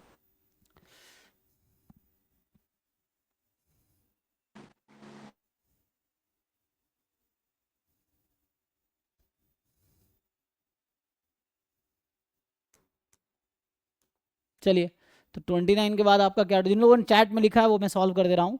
तो हो गया जी, तो इनका तो हो गया, हर्षन निर्लो का, है ना। सो अब ये सत्यजीत तुम्हारा 19 हुआ नहीं भाई, 19 तुम्हारा डाउट 19 कल कराए नहीं थे, देखो 19 क्या कह रहा है। आया तो सर आंसर। अच्छा देखो करते हैं सॉल्व। सो देखो ये सब सॉल्व कर लो, थोड़ा बेसिक ठीक हो जाएगा, क्योंकि रैंडम वेरिएबल में भी इस तरह की चीज़ें वहाँ भी आएंगी, तो वो आपको, क्योंकि ये तो बेसिक पार्ट है ना, तो ये तो आना चाहिए, नहीं तो सीखा जा सकता है, थोड़े प्रैक्टिस कर लो अभी। ये है, नहीं तो बहुत सारे बच्चे इनको ये पार्ट मुश्किल लगता है तो इग्नोर भी कर सकते हैं। उससे क्या है, जैम में अराउंड 5 से 10 नंबर का आता है ये बेसिक प्रोबेबिलिटी, कभी 5 नंबर का भी आया है, कभी 10 का भी आया है, डिपेंड करता है। ठीक है, गेट में 1 या 2 क्वेश्चन आते हैं, तो गेट में 2 से 4 नंबर के क्वेश्चन बस आते हैं इससे गेट में, क्योंकि और भी चीज़ें हैं जो कवर करने को, लेकिन ये फंडामेंटल है। फंडामेंटल जैसे मैं अक्सर बच्चों को कहता हूँ कि मान लो आपको 100 फ्लोर पे जाना है, तो आपको जाना पड़ेगा ग्राउंड फ्लोर से होके ही। आप सोचोगे एक दिन नींद खुलेगी सीधा 100 फ्लोर पे लैंड करेंगे आसमान से, जाना तो वो ग्राउंड से ही है, ये चीज़ है ना, तो वैसा है। तो लेवल तो 0 से ही इम्प्रूव करना पड़ेगा आपको, उस लेवल तक जाना है तो ट्राई कर करके हो जाएगा। सो 4 डिजिट नंबर है ना, जैसे कई बार आप सुनते हो कोई बच्चा 2 महीने तैयारी किया अच्छा रैंक ले आता है, उसका लेवल ऑलरेडी है, तो वो एक दिन पढ़ेगा हो सकता है रैंक ले आएगा, जिसका लेवल ऑलरेडी बना हुआ है। जिसका लेवल नहीं है तो लेवल आपको बनाना पड़ेगा, तो आपको पता है कि आपका क्या लेवल है, और फिर उसके अकॉर्डिंग वर्क करके अपना लेवल इंप्रूव करो। एग्जाम तक इंप्रूव कर लिए तो क्वालिफाई होगा, नहीं किए तो नहीं होगा। सो जैसे ना अभी इस बार एक लड़का था, जैसे देखो 41 रैंक जैम में था, अमन, उस शुरू में आया, उसको कुछ नहीं आता था, और लड़का बहुत परेशान रहता था, सर कैसे होगा, जनरल में हूँ, एडमिशन होगा नहीं होगा, लेकिन उसने बहुत मेहनत किया और एटलीस्ट 41 रैंक है ना एट द एंड ले आया वो। तो इस तरह से है। अब बहुत डाउट पूछता था, बहुत मैं डांटता भी था उसको, क्योंकि बहुत वैसे डाउट्स एक दिन में 20-20 क्वेश्चन पूछता था डाउट क्लास में, वैसा है, लेकिन फिर भी जीत से है ना कर लिया, वैसा है। सो a 4 digit number is chosen at random, the probability that there are exactly 2 zeros in that number, है ना। सो हमने 4 डिजिट के एक नंबर चूज किए एट रैंडम, ठीक है। सो 4 digit number is chosen at random, तो बताओ टोटल नंबर ऑफ वे कितना है। हम 4 डिजिट के एक नंबर एट रैंडम चूज कर रहे हैं, so what is the total number of 4 digit number, फिर प्रोबेबिलिटी निकालने की, probability there are exactly 2 zeros in that number. पहले टोटल कितने नंबर हम बना सकते हैं, so how many numbers of 4 digit can be made. तो आपको पता होगा कि यहाँ 0 नहीं आ सकता, तो यहाँ पे टोटल हमारे पास डिजिट्स होते हैं 0 1 2 3 4 5 6 7 8 9, 10 डिजिट्स हैं, तो यहाँ 9 चॉइस है, क्योंकि 0 नहीं आ सकता। अब यहाँ पे 0 भी आ सकता है, तो इनमें से है ना टोटल 10 के 10 चॉइस है। सो यहाँ पे 10 चॉइस है, यहाँ भी 10 चॉइस है, यहाँ भी 10 चॉइस है। Using multiplication rule of counting, total number of 4 digit number that you can make is 9000। तो 4 डिजिट के टोटल 9000 नंबर ही पॉसिबल है, ठीक है, सही कह रहा है, ओके। अब हम ये तो सैंपल स्पेस हो गया। अब मुझे event, there are exactly 2 zeros in that number. अब इवेंट है कि देयर आर एग्जैक्टली 2 zeros, ठीक। तो इसका मतलब है, अच्छा जीरोज में एस है ना, so there are exactly 2 zeros. तो कोई दिक्कत नहीं है. तो क्या क्या हो सकता है, हमें 4 डिजिट नंबर बनाना, तो मान लो पहला दोनों जीरो तो हो नहीं सकता, क्योंकि पहला तो जीरो नहीं हो सकता ना. अगर पहला डिजिट आपने जीरो रख दिया इधर, तो ये तो 3 डिजिट का नंबर हो जाएगा. That is not allowed as a 4 digit number. ठीक है. सो आप एक काम करो, 0 0 यहाँ रख दो. या तो ऐसा हो सकता है, या ऐसा हो सकता है 0 0 यहाँ आ जाए, या और लिख रहा हूँ. ठीक है, ऐसा हो सकता है 0 0 यहाँ आ जाए. और कुछ पॉसिबिलिटी है, क्योंकि एग्जैक्टली 2 जीरो चाहिए. तो जीरो या तो थर्ड फोर्थ पोजीशन पे हो, सेकंड थर्ड पे हो, या फर्स्ट फोर्थ पे हो, और सॉरी सेकंड फोर्थ पे हो. और कुछ पॉसिबिलिटी है नहीं, क्योंकि फर्स्ट प्लेस पे जीरो आप डाल नहीं सकते, बिकॉज 3 डिजिट नंबर हो जाएगा. तो how many numbers of this type are possible. तो यहाँ 1 to 9 आप कुछ भी रख सकते हैं, यहाँ भी 1 to 9 कुछ भी रख सकते हैं. क्यों जीरो रख रहे हैं, क्योंकि हमने एग्जैक्टली 2 zeros ही चाहिए मुझे, तो जीरो मैंने पहले ही फिक्स कर रखा है. और तो और मतलब है ना, यहाँ एडिशन होगा, यहाँ मल्टीप्लाई हो रहा है मल्टीप्लिकेशन रूल ऑफ काउंटिंग की वजह से, यहाँ ऐड हो रहा है एडिशन रूल ऑफ काउंटिंग की वजह से यहाँ पे. सो यहाँ टोटल 9 पॉसिबिलिटी है. ये तो 1 1 फिक्स हो गया, मतलब zero is just 1 choice. So fix कर दिया मैंने. यहाँ भी 9 है, तो 9 9 जा 81 हो जाएगा, तो बस इसका लिख लो. यहाँ भी 9 चॉइस है, यहाँ भी 9 चॉइस है ना. यहाँ जस्ट 1 चॉइस है विच इज 0. यहाँ just you have 1 choice which is 0. तो मल्टीप्लाई कर लो.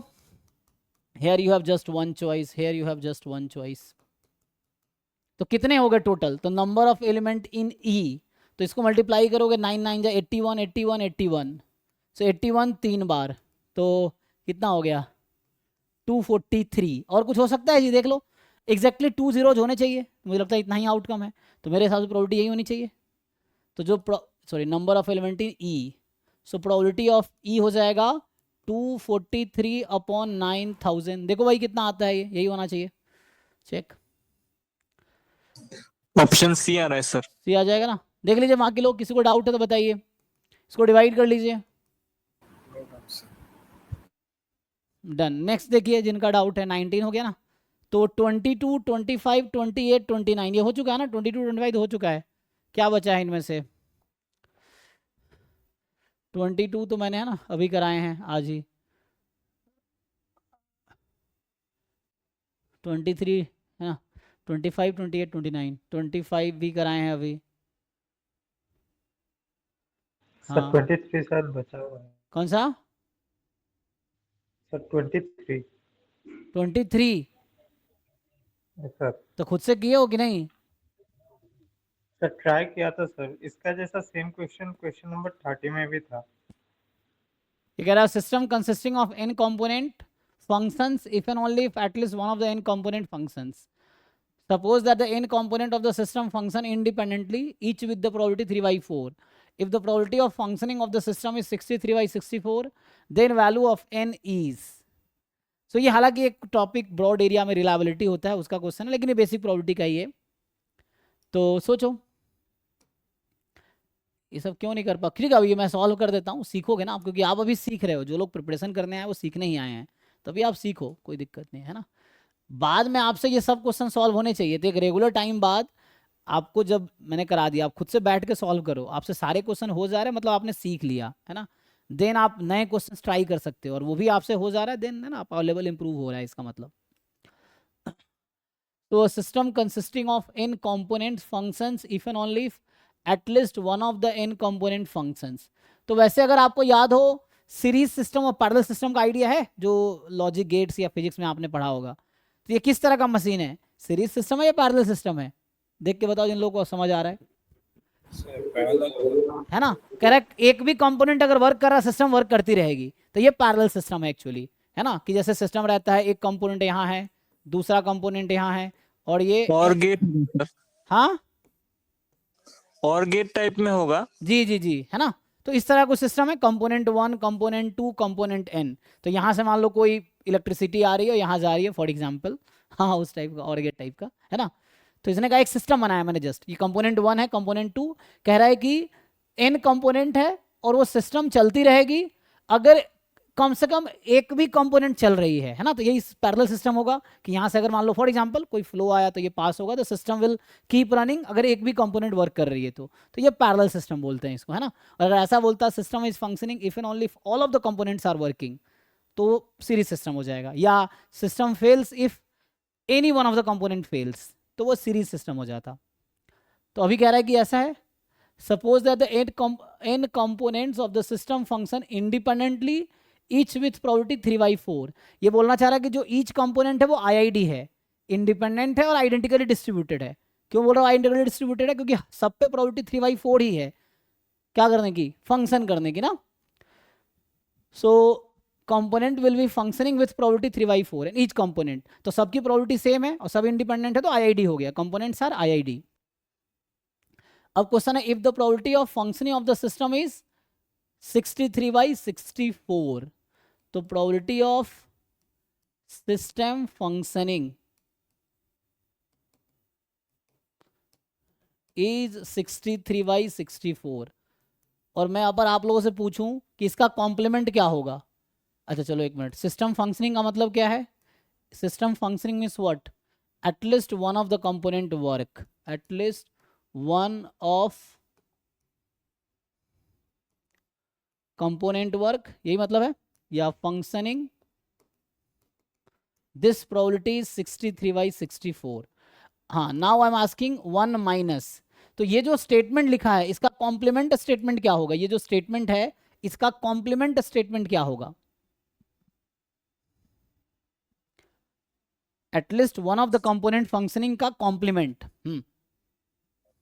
At least means no component working. हाँ, तो इसका मतलब है नो कंपोनेंट वर्किंग या फंक्शनिंग, यही चीज है जी। यहां है एटलीस्ट वन कंपोनेंट फंक्शनिंग या वर्किंग, तो कॉम्प्लीमेंट होगा कम से कम एक वर्क कर रहा है। इसका उल्टा क्या होगा? कॉम्प्लीमेंट कि कोई कंपोनेंट वर्क नहीं कर रहा। अच्छा, अब इसकी क्या प्रोबेबिलिटी है बताओ? तो कोई कंपोनेंट वर्क नहीं कर रहा ना, कितने कंपोनेंट है इसके पास? तो अगर मैथमेटिकली आप समझते ना, so this was something like, अगर आप मैथमेटिकली समझते सो ये कुछ ऐसा था, C1 union C2 union Cn, at least one component is functioning, ये है। कॉम्प्लीमेंट लेंगे तो क्या होगा? 1 माइनस ये हो जाएगा C1 complement, C2 complement, Cn complement. अगर सेट थ्योरी के थ्रू बताऊं तो ये रिप्रेजेंट कर रहा है at least one of the component functioning, 1 minus none of the component functioning. अब ये इंडिपेंडेंट एक दूसरे से है, मैं ये कहना चाह रहा हूँ यहाँ पे, अगर आप वैसा करना चाहो तो ये है, तो ये C1 is not working and C2 is not working and Cn is not working. ये प्रोबेबिलिटी है 63/64। यही चीज़ मैं आगे कंटिन्यू किया हूँ इस समझाने के लिए। सो ठीक है ना, क्यों इंडिपेंडेंट था ना, तो इंडिपेंडेंट तो क्या होगा? इंटरसेक्शन को आप प्रोडक्ट में लिख सकते हो, इफ, है ना, events are independent, A intersection B is equal to P A into P B. तो ये जो इंटरसेक्शन है इसको हम लोग प्रोडक्ट में लिख दिया, क्योंकि ये वही चीज़ है।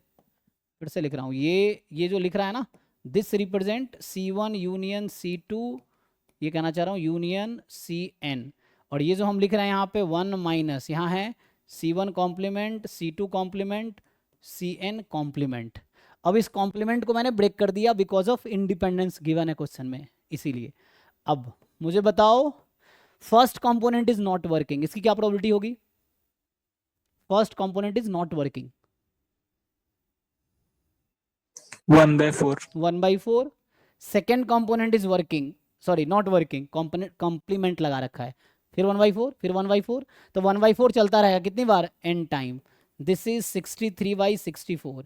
क्या आप इस इक्वेशन से मुझे n निकाल के बता सकते हैं? बताइए, थोड़ा और सिंप्लीफाई करो इसको।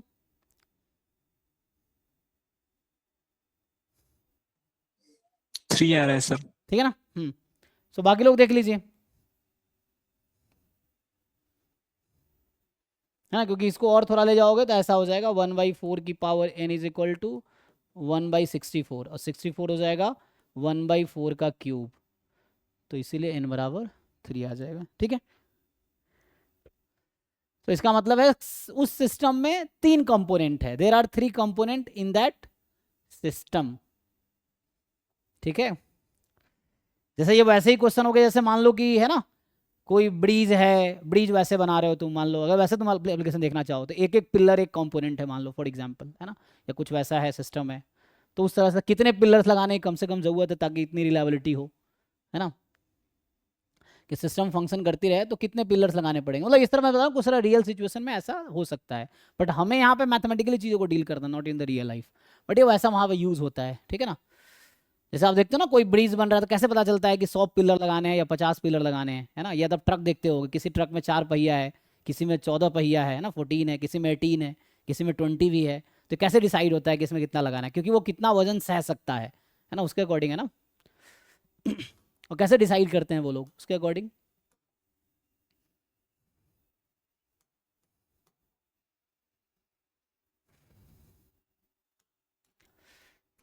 एनीवे तो ठीक है, इसका आंसर 3 हो गया। 23 के बाद क्या है, और कोई रह गया किसी का क्वेश्चन। 30, 29 तक आई थिंक हो गया है। 30, 37, तो 30, लेकिन आप लोग पीछे चल रहे हैं अभी, है ना, 80 तक क्वेश्चन है इसमें। 30, 37, 30, ये 30 क्या कह रहा है, तो अब 30 ये भी कर दोगे, अब ये सिमिलर ही है। अभी जो मैंने क्वेश्चन सॉल्व किया क्या वो सिमिलर नहीं है, चेक करो, जो हमने अभी क्वेश्चन सॉल्व किया, is it not similar to same, देखो सेम ही तो है। System consist of n component work at least one of the component work, same ही है, तो एटलीस्ट वन फिर से ये पैरेलल सिस्टम है। Each of the component work with probability 0.8, वहाँ 3/4 था, यहाँ 0.8 है। independently of all other component, the minimum value of n for which the system works with probability at least this is, try करो, तो यहाँ पे at least दे दिया, वहाँ exactly था 63/64, तो exact n पूछा था, यहाँ at least 0.97 दे दिया, तो यहाँ n की मिनिमम वैल्यू पूछ रहा है। सिमिलर वे में सॉल्व होगा, ट्राई करके देखो। अभी जैसे मैंने क्वेश्चन सॉल्व किया बिल्कुल सेम वे में यू ट्राई क्वेश्चन नंबर 30 और बताओ क्या आंसर आएगा, और नहीं कर पाओगे तो मैं सॉल्व करूंगा, बट यू ट्राई फर्स्ट। सब लोग अभी ट्राई करो, जैसे मैंने पिछला क्वेश्चन सॉल्व किया है बिल्कुल वैसे ही आप इसको ट्राई करके मुझे आंसर बताओ 30 नंबर क्वेश्चन का। कर पा रहे हो ना, अच्छा ठीक है, कुछ लोग तो कर लिए।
आगे आंसर मुझे सॉल्व करने की जरूरत है?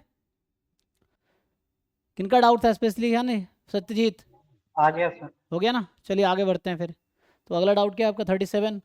तो तो इसका आंसर ऐसे आ रहा है कि हाँ, 0.2 power n equal to 0.03 equal नहीं आएगा ना, यहाँ तो एटलीस्ट दे रखा है, तो इक्वल कैसे आ जाएगा? हाँ, ग्रेटर देन इक्वल टू एडी ग्रेटर इक्वल टू है तो उसमें लॉग ले कर लो, या ग्रेटर इक्वल टू है, हाँ। तो n की बहुत सारी वैल्यू आएगी, देखो स्मॉलेस्ट वैल्यू क्या है जो सेटिस्फाई करेगी उसको। सॉल्व करूँ या समझ आ रहा है? एक लाइन का ही है सॉल्यूशन इसका, देखो ये पिछले क्वेश्चन से ज़्यादा आसान, मतलब वैसे ही है, हालांकि एग्जैक्टली इसमें कुछ खास थोड़ी है। अगर मैं सिमिलर में लिखूँ, इसने क्या बोला है कि system work with probability at least, the probability system work is less than equal to 0.97, यही है। अब सिस्टम वर्क का मतलब क्या है? At least one of the component is working.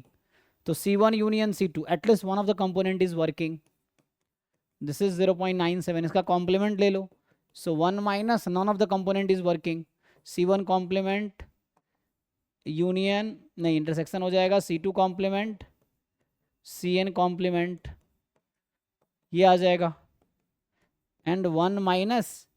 अब इसको अगर ब्रेक करोगे तो क्या होगा? तो है ना, ये फिर से इंडिपेंडेंट है ना, तो इंडिपेंडेंट है कंपोनेंट्स, तो इंटरसेक्शन ब्रेक कर दो, तो probability of C1 complement C2 complement and Cn complement, ये है। एंड देन अब क्या प्रोबेबिलिटी है कि system will not be working, first component is not working, इसकी क्या प्रोबेबिलिटी है? 0.2, तो ये 0.2 ना, सेकेंड कंपोनेंट नॉट वर्किंग 0.2, तो 0.2 की पावर n हो जाएगा मोर देन इक्वल टू 0.97, ऐसा कुछ होगा जी, देख लो। तो सिस्टम वर्क कर रहा है, component work 0.8, does not work this, तो इसको उधर भेज दो, 0.2 की पावर इधर जाएगा लेस देन इक्वल टू 0.03, ऐसा हो जाएगा। अब ज़्यादा वो है तो या तो आप n पुट करके चेक कर लो, है ना, और नहीं तो है ना n देखो क्या रख के देख लो ऐसे कि क्या सेटिस्फाई कर रहे हैं, तो लॉग ले लो। तो जब लॉग लोगे ना तो आपको ध्यान रखना है कि लॉग 0.2 की power n less than equal to log 0.03, log is increasing function, that is fine, यहां तक ओके है। बट प्रॉब्लम क्या होगा? इसको सिंप्लीफाई करो, n बाहर हो जाएगा, n log 0.2। अब ये log कौन सा है? कैलकुलेटर में वो ln है, जो मैं log लिख रहा हूँ वो कैलकुलेटर में ln है, हम लोग बात कर रहे हैं log बेस e की, वो चीज है ना। तो ये हो गया वही log 0.03 बेस e। अब यहां से एक चीज आपको ध्यान रखना, यहां n हो जाएगा more than equal to log e 0.03 upon log e 0.2। कोई बताएगा ये इनइक्वालिटी क्यों चेंज हो गया? किसी को आइडिया है? ये इनइक्वालिटी को मैंने क्यों इसको जब मैं राइट में शिफ्ट किया तो इनइक्वालिटी क्यों चेंज कर दिया? ये जो क्वांटिटी है इसको मैं राइट में शिफ्ट कर रहा हूं ना, इस क्वांटिटी को मैं राइट में शिफ्ट कर रहा हूं, तो इनइक्वालिटी क्यों चेंज हो जाएगी?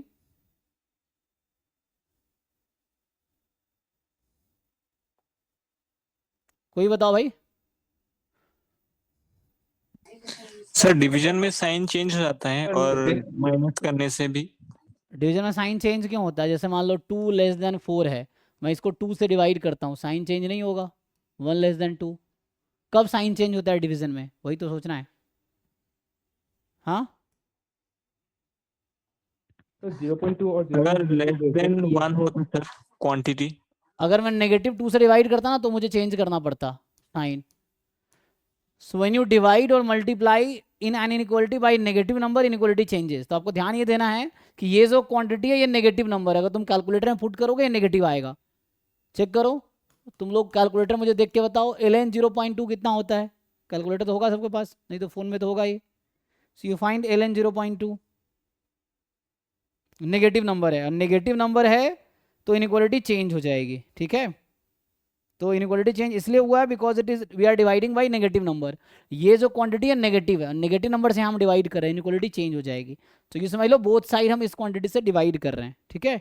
तो ये ln 0.2 ये क्या आता है -1.6 के अप्रॉक्स 609, ठीक है। तो इसको कैलकुलेटर से डिवाइड करके बताओ कितना आएगा। तो यहाँ ln 0.03 डिवाइडेड बाई ln 0.2 ये आ जाएगा। तो कितना आ रहा है ये 2.17 आ रहा है। इसका मतलब आ गया n more than equal to 2.17। तो बताओ n की स्मॉलेस्ट वैल्यू कितनी आएगी, यहाँ भी 3 आ गई। तो अब तुम लोग चेक कर लो सही कैलकुलेशन किया है ना मैंने, जस्ट चेक कैलकुलेशन।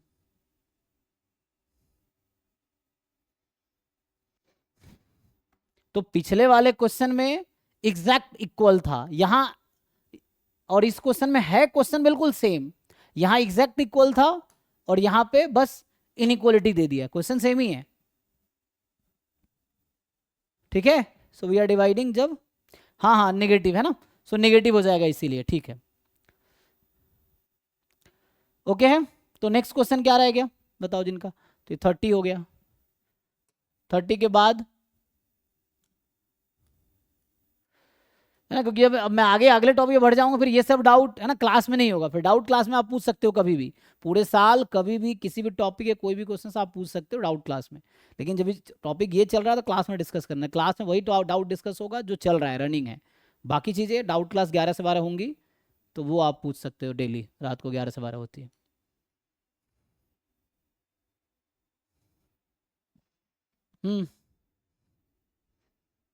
क्या भाई तुम्हारा सतीश लास्ट क्या 37 था। सो 37 जो आपका है 26 आई थिंक कर लिया था ना। 37 में क्या है, तो क्लास 12 का क्वेश्चन है। ये सब क्यों नहीं कर पा रहे हो, ये सब एनसीईआरटी में है ये क्वेश्चन, और हो सकता है मोस्टली लोगों ने कर ही लिया होगा। देखो तो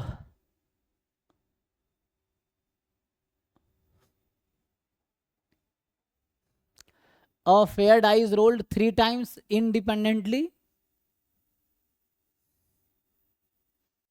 ठीक है। a fair die is rolled 3 times independently given that 6 appeared at least once, the conditional probability that 6 appeared exactly twice। तो कोई दिक्कत नहीं है ना। सो गिवन मतलब इवेंट f ले लो, और पूछ रहा है इवेंट e ले लो। So you have to find probability of e given f। So निकालो e intersection f upon probability of f। क्या दिक्कत है भाई, f इवेंट है 6 अपीयर्ड एटलीस्ट वंस, और यहाँ बोला है फेयर डाइज रोल 3 टाइम्स। तो जो सैंपल स्पेस है वो होगा 1 1 1, इस तरह से 6 6 6 तक। तो टोटल कितने आउटकम होंगे, number of element in sample space 6 into 6 into 6 216 जी। तो 216 है ये सैंपल स्पेस में, 216 आउटकम है। e अब f इवेंट देखो क्या है, तो जो e इवेंट है e था 6 appeared exactly twice, ठीक। और f इवेंट है 6 appeared at least once, 6 appeared at least once, ठीक। now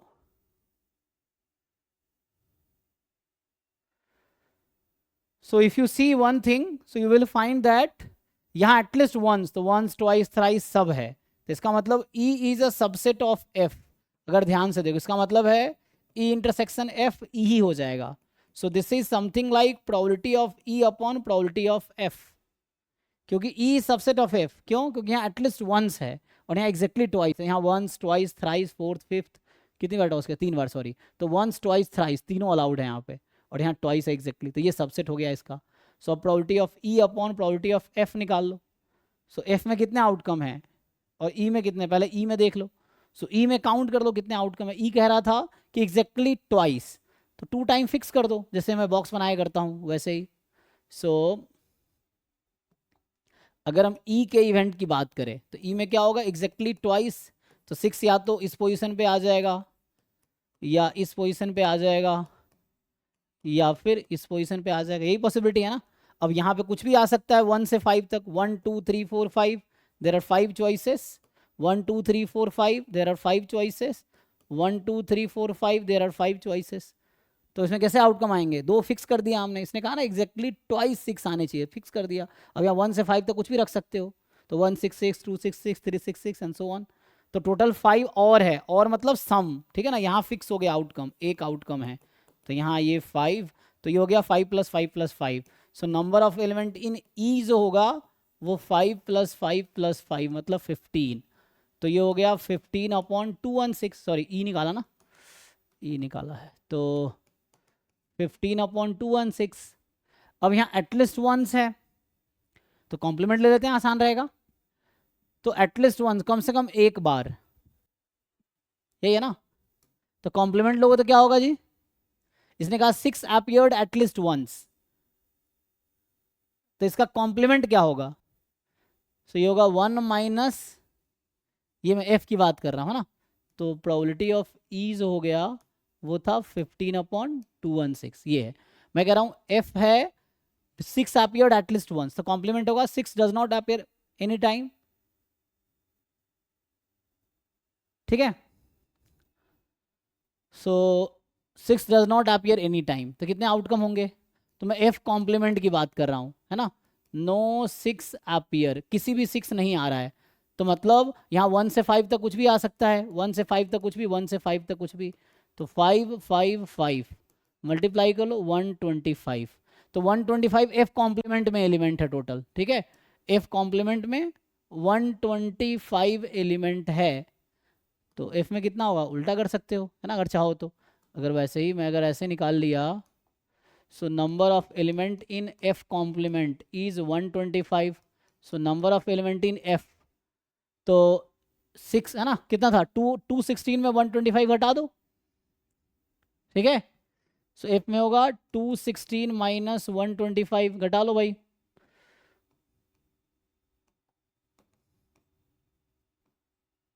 $91 हो जाएगा, देखो तो 91, तो ये आ गया 91 आउट ऑफ 216, कैंसिल कर लो, सो 15/91 डिवाइड कर लो, डिवाइड होता है तो चेक कर लो भाई। तो मेरे हिसाब से ये आ रहा है 15/91, क्या आप लोग का भी यही आ रहा है? देख लो।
ठीक है, तो आई थिंक ठीक है, आज इतना ही रखते हैं। और कोई क्वेश्चन बचा है जिनका नहीं हुआ हो तो चलो कल करते हैं बाकी, तो कल भी क्लास होगी इसी टाइम पे, तो आप इसको पहले फिनिश करो, एक एक असाइनमेंट पहले फिनिश करो। You first finish JAM GATE PYQ, एक बार ये हो जाए तो JEE वाला भी ट्राई कर सकते हो, उससे आपका बेसिक थोड़ा अच्छा हो जाएगा।